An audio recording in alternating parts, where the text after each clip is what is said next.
Imagine your boss walks up to you, holds out their hand and says, "Hand me your personal cell phone and the passcode to unlock it, or you're fired." Not your work phone, your personal phone. The one with your medical records, your therapy notes, your private conversations with your family, and they're telling you that refusing to comply is insubordination, that this is perfectly legal, that you have no choice. One California worker recently found themselves in exactly this situation. And what they uncovered about their rights is something every single employee in this country needs to hear. Let's set the scene, because the details here matter enormously. A California-based company had just been hit with an anonymous report, a whistleblower complaint about safety violations. Management was rattled. Someone inside the building had talked, and leadership wanted to find out who. So they launched what they called a company investigation. And their method of choice?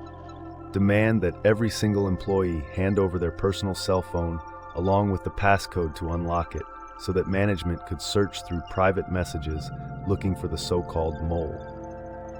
Now here is what makes this situation particularly alarming. The employee at the center of this story had never once used their personal phone for work purposes. There was no bring your own device policy at this company.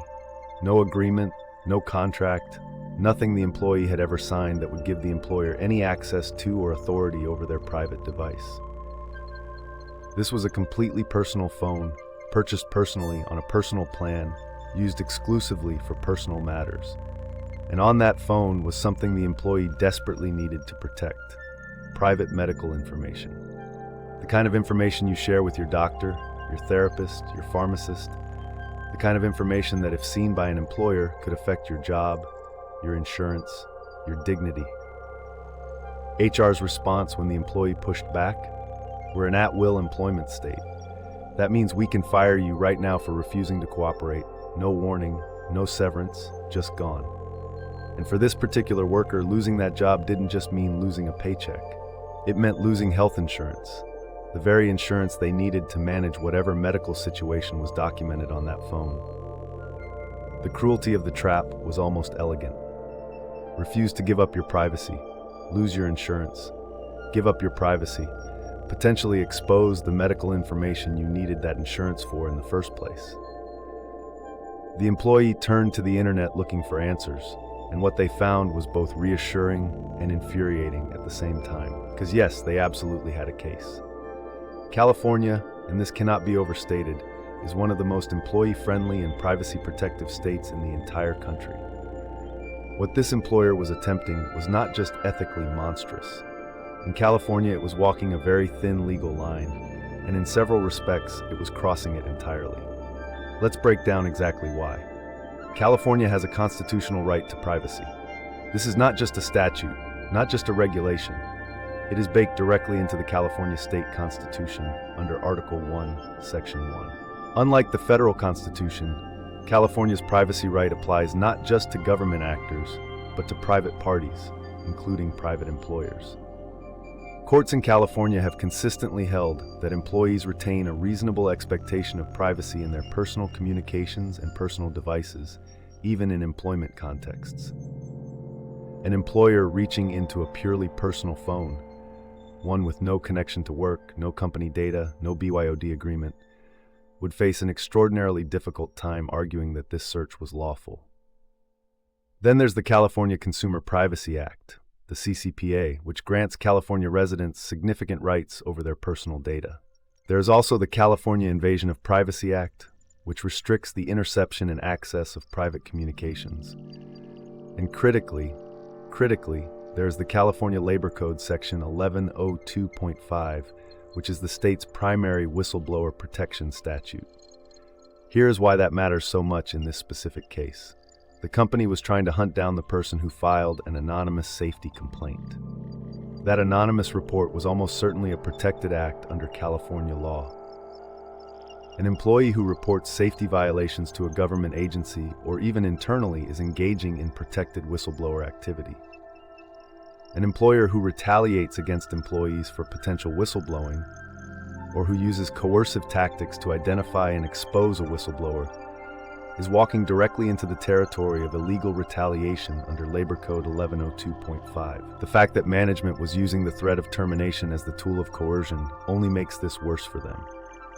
Now, the HR representative's claim about at-will employment deserves its own takedown, because this is one of the most commonly weaponized and most widely misunderstood concepts in American employment law. Yes, California is an at-will employment state. That means, generally speaking, an employer can terminate an employee for any reason or no reason at all, with certain very important exceptions. And those exceptions are not small print.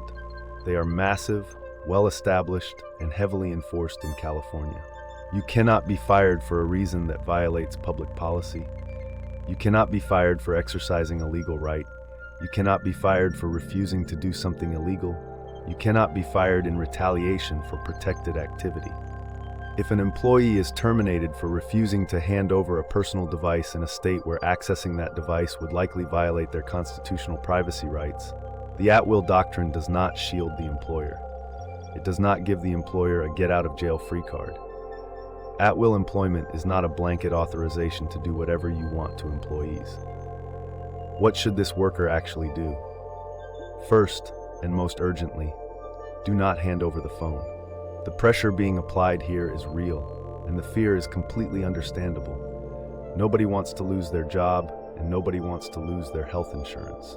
But handing over the device creates a situation that is very difficult to undo. Once an employer has your passcode and your phone, whatever they see cannot be unseen.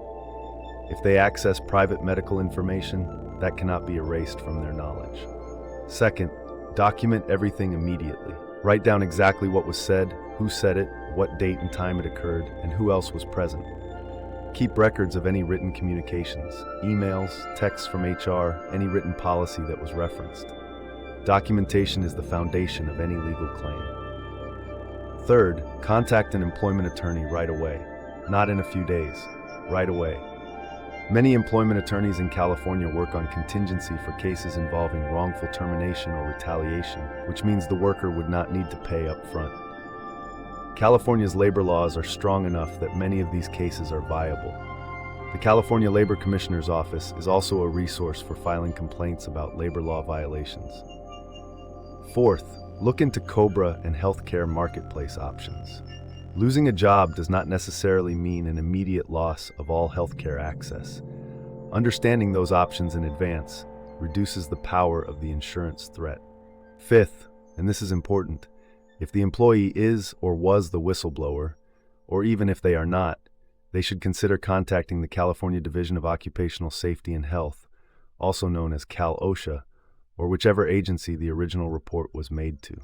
Retaliation against employees related to a safety complaint is something these agencies take seriously, and there may be additional protections and remedies available through that channel. Here is the broader lesson every single person watching this needs to take away. Employers sometimes say things with tremendous authority and confidence that are simply not true. The statement that at-will employment means you must comply with any demand or face termination is a manipulation tactic. It exploits the fact that most employees don't know their rights. It works because the fear of unemployment is real and immediate, while the idea of a legal remedy feels distant and uncertain. But the law exists precisely for moments like this one. California's privacy protections, its whistleblower statutes, its public policy exceptions to at-will employment. These were designed to protect workers from exactly this kind of coercion. Your employer does not own your personal life because they sign your paycheck. They do not own your phone. They do not own your medical history. They do not own your private conversations with your family and your doctors. And they certainly do not have the legal authority to use the threat of job loss to force you into surrendering a device that has never had anything to do with your job. The moment an employer starts telling you that your only options are compliance or termination, that is often the moment you need a lawyer in the room. Not because you're in trouble, but because they might be. Know your rights before you need them.